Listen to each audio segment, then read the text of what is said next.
You're watching Minnesota Vikings Now. I am Tom Dan. Before we get into our preview and injury news update for you guys today, we have a challenge for every single person watching. Comment Skull in the comment section. Whoever does that the most, individual comments, by the way, we will give you a shout out on a future Vikings video. So if you want that shout out, go down to the comments section and spam Skull for me right now.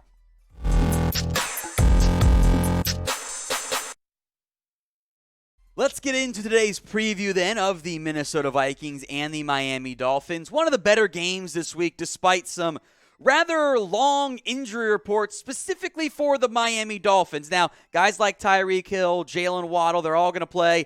Tua is not expected to go. He was a limited participant at practice on Wednesday, but he's not expected to play. Skylar Thompson is going to be the guy to start at quarterback. Teddy Bridgewater did not participate Wednesday. The hope is that he can clear concussion protocol and then be good to go as maybe a backup, but the Dolphins are planning for Skylar Thompson to start this week. Xavien Howard battling not one but two groin injuries. He's kind of been nicked up throughout the year. Limited on Wednesday. Normally means they go, but we'll monitor that one. The two to watch here, Raheem Mostert did not participate this week, Wednesday I should say, with a knee injury. Terron Armstead with a toe injury. If those guys can't go, that's significant potential issues there for the Miami Dolphins. So again, Skylar Thompson in line to start for the Dolphins. That's significant. It's a third-string quarterback, a prime opportunity for Minnesota, but we'll have to wait and see. All right, the four players, only four right now, on the Vikings injury report. Akayleb Evans, limited Wednesday with a concussion. It's the protocol. You got to wait and see how that all gets played out in the end, but it's a backup. We'll see there. Alexander Mattison was limited with a shoulder. In general, when a player is limited on Wednesday, it often means they end up playing on game day, but we'll have to wait and see on that front. Jalen Nailor has the hamstring, but he was a full participant Wednesday. I think he's in. Good news there. And then we'll keep an eye out for Za'Darius Smith. Limited on Wednesday with that knee injury. In general, a pretty good sign that someone's going to be able to go. So I would wager all these guys with maybe Akayleb Evans, the question mark, and just because you've got corner depth, etc. I think all those guys are hopefully going to be good to go, especially with Za'Darius Smith. And that, of course, is the big one on that list.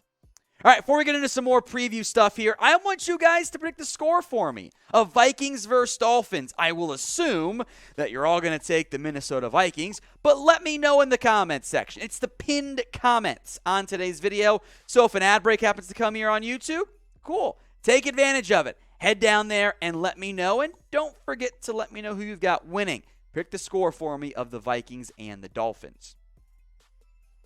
Let's talk in depth now about all the sides, right? The offense, defense, weapons, etc. Let's begin with the offense. As a unit, who has the advantage? Especially in light of some potential red flags and injuries and bad offensive line play in Miami, I'm giving the advantage to the Minnesota Vikings. And although the points per game are actually tied, I am inclined to agree with this. For the entire season, all 5 games so far, Miami's 18th in yards per game, 5th in passing yards, way down there, 30th in rushing yards. They're tied for 12th points per game. 23.0, the exact same number as the Minnesota Vikings. But the Vikings have more yards, a lesser passing game, but a better ground game. But remember, there's no Tua. Skylar Thompson is going to start this week. And in the end, the O-lines are your real difference maker here. Miami's offensive line is still not very good, especially if Terron Armstead can't go.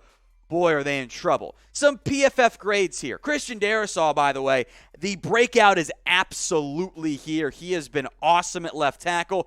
Garrett Bradbury's been a little bit better. Brian O'Neill has been maybe a bit more up and down than we thought, but he's still playing well. Ezra Cleveland's been good at left guard. Ed Ingram, your rookie's been your weak spot, but still better than a lot of the Dolphins' offense linemen. Like, they're trotting out Liam Eichenberg every week, and that's been a disaster so far. So I want you guys to be honest with me now with this question. Grade the Vikings' offensive line so far. 1 to 100, it's definitely not 100. It's also not a 1. I think we should feel pretty good about what the Vikings O-line has done this year. So let me know in the comment section. 1 to 100, grade that Vikings offensive line so far. Let's move now to the defensive side of the football. And this one, I'm going to give it a toss-up. Neither defense has really wowed me although the Dolphins defense was better last year by a pretty good margin, they haven't been the same this year, I think in part because of injuries. Here's where the Vikings rank in a lot of different metrics, right? Hurries, how often are you getting to the quarterback? They're 11th. Sack percentage, 12th. So they're getting a similar production rate in terms of hurries and sacks, but we'll kind of go out of order here. Their pressure rank overall is 24th. And pressures are hurries and sacks and quarterback hits / knockdowns all combined. The Vikings are dead last in quarterback knockdowns. So in general, they're getting not as much pressure, converting at a pretty good rate, but if they don't get the sack, then they're really not getting anything there. They're not getting any quarterback knockdown. So it's a hurry, they're kind of making the quarterback move, or it's an outright sack. When they touch the quarterback, he goes down, but not as much as you would like to have happen. They're 15th in tackles for loss, 21st in missed tackles as well. And in general, and this is something producer Patrick complains to me about every day, the soft zone coverage has been a problem this year, which maybe you want the soft zone against those speedy receivers, Tyreek Hill, Jalen Waddle, but it opens up the underneath stuff, and that causes issues with catch and run, but that's what makes the speed so challenging, right? But here's the thing. It's not like the Dolphins' defense has been better so far. They're 25th in yards per game. They're 28th in passing yards. Pretty good against the run, indicative of a team that had a bunch of shootouts this year. And they're 29th in points per game. So I am not enthralled by the Vikings defense, but I'm also not hyped about the Dolphins either. So I'll go toss up. If you want to give the edge to Miami, sure, but neither's been that impressive to me.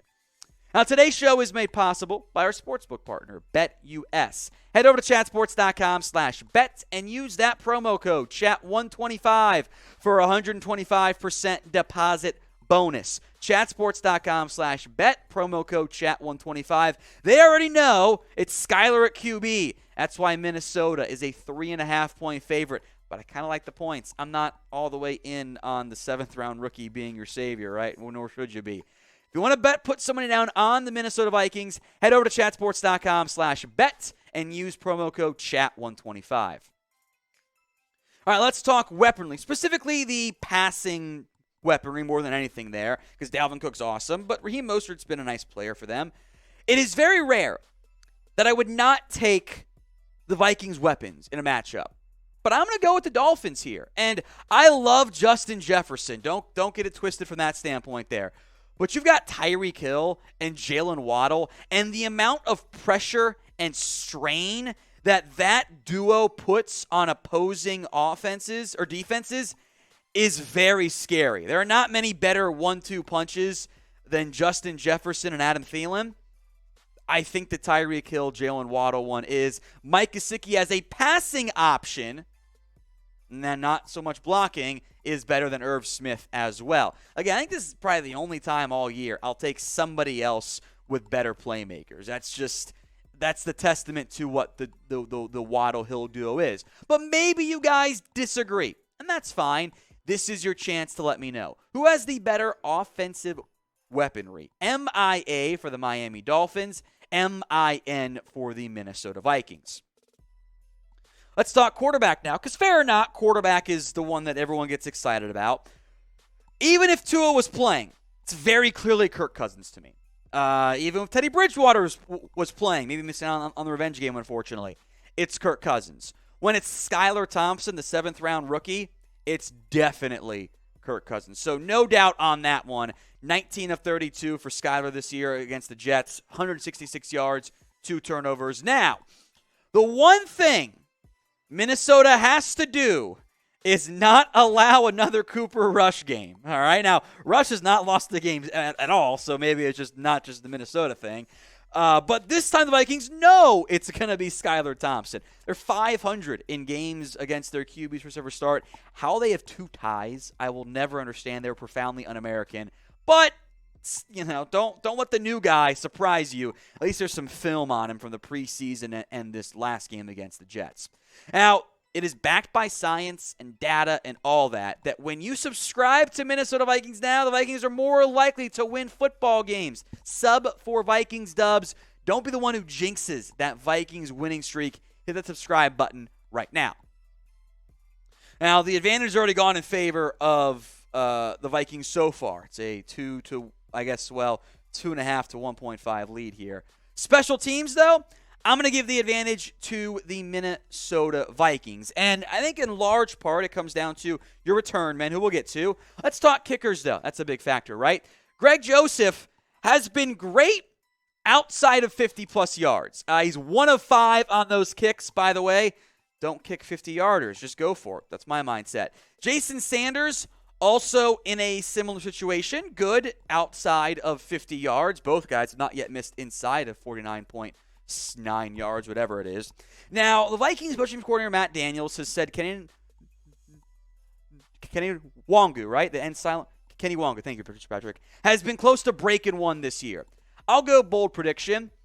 I think he gets loose. We've seen the Dolphins have some issues. Devin Duvernay, for example, on kick returns. I think Kenny gets that first kick return touchdown this year and breaks loose, and that's a big difference in this game. So I'm going with special teams advantage, and yeah, I think the Vikings win this week. That is the end of today's preview video. If you made it all the way through to the end, you're a real one. So head down to the comment section, type in real one, so producer Patrick can give you guys some love.